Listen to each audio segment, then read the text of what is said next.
Hi everyone, कैसे हैं आप सभी। मैं हरबीर सिंह एक बार फिर से आप सभी का स्वागत करता हूं आपके अपने चैनल स्टडी 24 ऑफिशियल में। तो आज की इस वीडियो में जैसा आपने टाइटल और थंबनेल में देखा है उसी के बारे में हम बात करने वाले हैं। तो आप हमारे साथ बने रहिए। डिस्क्रिप्शन बॉक्स में टेलीग्राम का लिंक है, वहाँ पे आप हमारे साथ जुड़ सकते हैं, अपनी राय दे सकते हैं, अपने क्वेश्चन पूछ सकते हैं। और इसके अलावा अगर आप DSSB या किसी भी कम्पिटिटिव एग्जाम के प्रिपरेशन कर रहे हैं तो ओनली 300 रुपीज़ की मंथली फीस के राउंड में हमारी एक्सपर्ट टीम आप लोगों के लिए notes, previous years question paper, mock test, even special entity, librarian, music सभी के लगभग नोट्स अवेलेबल हैं। तो आप दिए हुए नंबर पे व्हाट्सएप मैसेज करके ज़्यादा जानकारी ले सकते हैं। तो अभी अगर हम बात करें, बहुत सारे बच्चे क्वेश्चन कर रहे थे और बहुत सारे क्वेश्चंस आ रहे थे कि उनके कट ऑफ से ज़्यादा मार्क्स हैं, मतलब मार्क्स उनके कट ऑफ से ज़्यादा हैं लेकिन फिर भी वो सिलेक्ट नहीं हुए। तो ऐसे बहुत सारे बच्चों के मेरे पास क्वेश्चंस आते हैं, तो आप लोगों के लिए ज़रूरी लगा कि मैं आप लोगों को ये वीडियो बताऊं। तो ऐसे में क्या होता है वो सारी चीज़ें मैं आज इस वीडियो में समझा देता हूं कि DSSB में क्वालिफाइंग क्राइटेरिया क्या है।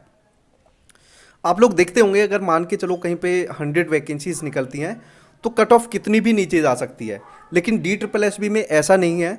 DSSB में कई बार ऐसा होता है कि सारी वैकेंसीज खाली चली जाती हैं। उसका रीज़न क्या है कि DSSB के अंदर कम से कम मतलब एक मिनिमम क्वालिफाइंग क्राइटेरिया बनाया हुआ है कि इतने मार्क्स तो आपके आने ही चाहिए, उसके बाद आप मेरिट में रहेंगे। और उसमें भी दो तरह की कंडीशन है जो मैं आप लोगों को बताने वाला हूँ। तो भाई सबसे पहले क्या होता है, जैसे मान के चलो कोई जनरल कैंडिडेट है और हम PRT की बात कर रहे हैं, तो PRT में क्या होगा कि 40% उसको दोनों पार्ट्स में लेने पड़ेंगे। मतलब जो 100 मार्क्स का पेपर होता है, दो पार्ट्स होते हैं, तो उसमें क्या है कि उसको 40% दोनों पार्ट में लेने पड़ेंगे। मान के चलो कट ऑफ 90 मार्क्स पे गई है, 90 नंबर पे कट ऑफ गई है, और किसी कैंडिडेट के एक पार्ट में 70 मार्क्स हैं और दूसरे में 30 मार्क्स हैं।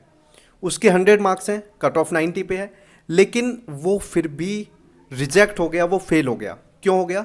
क्योंकि उसके एक पार्ट में 40 मार्क्स नहीं है। मतलब दोनों पार्ट्स में 40% चाहिए, चाहे कट ऑफ से आपके ज़्यादा मार्क्स हैं, लेकिन सबसे पहले ही कंडीशन पूरी करनी पड़ेगी। और मान के चलो, सपोज करो कि किसी भी बच्चे के कंडीशन वाले मार्क्स नहीं आए जितने मिनिमम मार्क्स चाहिए, तो वैकेंसीज खाली चली जाएंगी, लेकिन ये मार्क्स आपको ज़रूर चाहिए। इसके बाद ये जनरल की मैं बात कर रहा हूँ, और TGT में भी ऐसा ही होता है। और PGT में क्या है कि मतलब टोटल में से चाहिए, उसमें पार्ट्स नहीं होते, टोटल में से 40% चाहिए।